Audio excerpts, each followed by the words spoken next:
जय हिंद दोस्तों, मंथन विद्युतुल पर आपका स्वागत है। हम लोग संज्ञा विचार की क्लास पढ़ रहे थे, जिसमें एक क्लास कंप्लीट हुई थी। हम लोगों ने बताया था कि 3 क्लास में संज्ञा विचार कंप्लीट हो जाएगा। तो संज्ञा विचार की परिभाषा पढ़ी, संज्ञा विचार के भेद पढ़ रहे थे, जिसमें हमने योग रूढ़ संज्ञा, यौगिक संज्ञा और रूढ़ संज्ञा पढ़ी थी। हम लोग अन्य सामान्य भेद पढ़ना था हम लोगों को। सामान्य भेद में क्या था? 5 भेद था: व्यक्तिवाचक संज्ञा, जातिवाचक संज्ञा, भाववाचक संज्ञा, पदार्थवाचक संज्ञा और समूहवाचक संज्ञा। तो हम लोग आइए शुरू करते हैं। पहला क्या है? व्यक्तिवाचक संज्ञा है।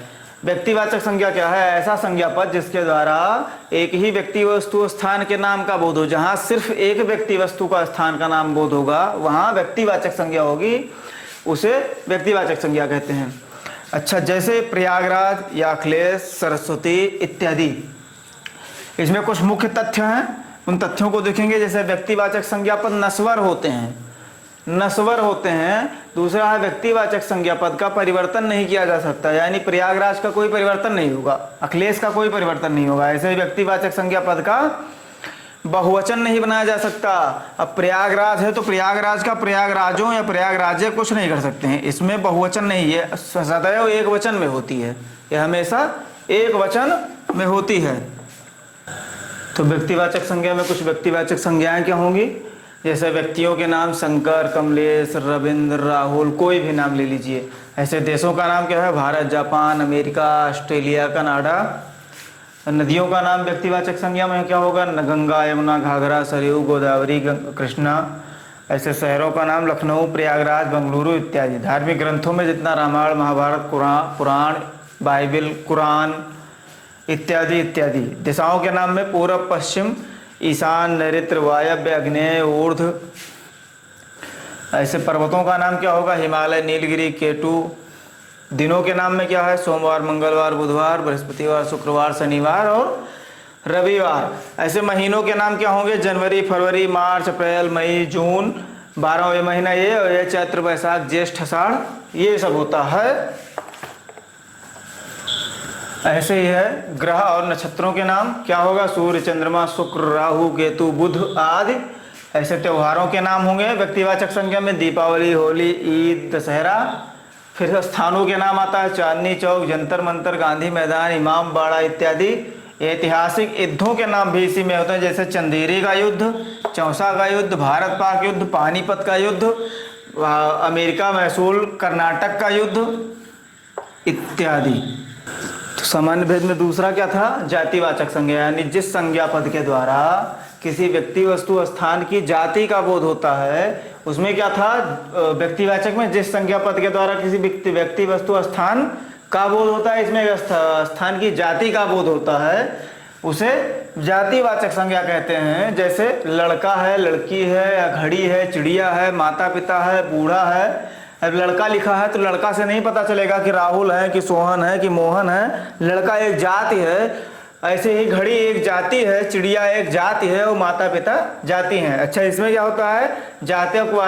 व्यक्तिवाचक संज्ञा नस्वर थी, जातिवाचक संज्ञा अनस्वर है। ऐसे व्यक्तिवाचक संज्ञा का एक वचन था, इसका बहुवचन बनाया जा सकता है, व्यक्तिवाचक संज्ञा का बहुवचन नहीं बनाया जा सकता था। ऐसे जातिवाचक संज्ञा को बदला नहीं जा सकता है, और उसको भी नहीं बदला जा सकता था, व्यक्तिवाचक संज्ञा को भी। उदाहरण देखेंगे कुछ।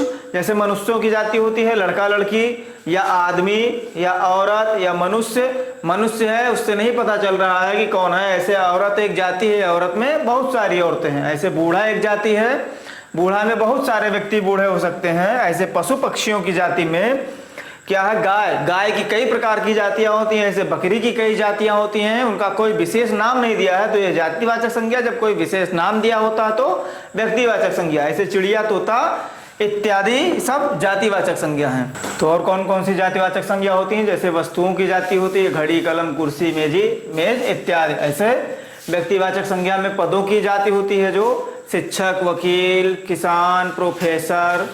ऐसे ही शारीरिक अंगों के नाम व्यक्तिवाचक संज्ञा में होते हैं, जातिवाचक संज्ञा: आँख, कान, नाक, जीभ इत्यादि।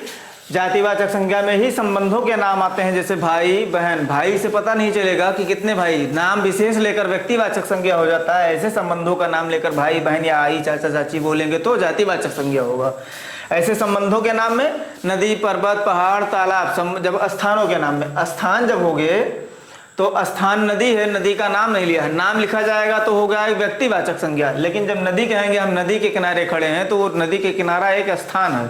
इसी प्रकार प्राकृतिक जो आपदाएं होती हैं वो जातिवाचक संज्ञा होती हैं। भूकंप, ज्वालामुखी या तूफान या भूस्खलन जो भी होगा वो जातिवाचक संज्ञा होता है।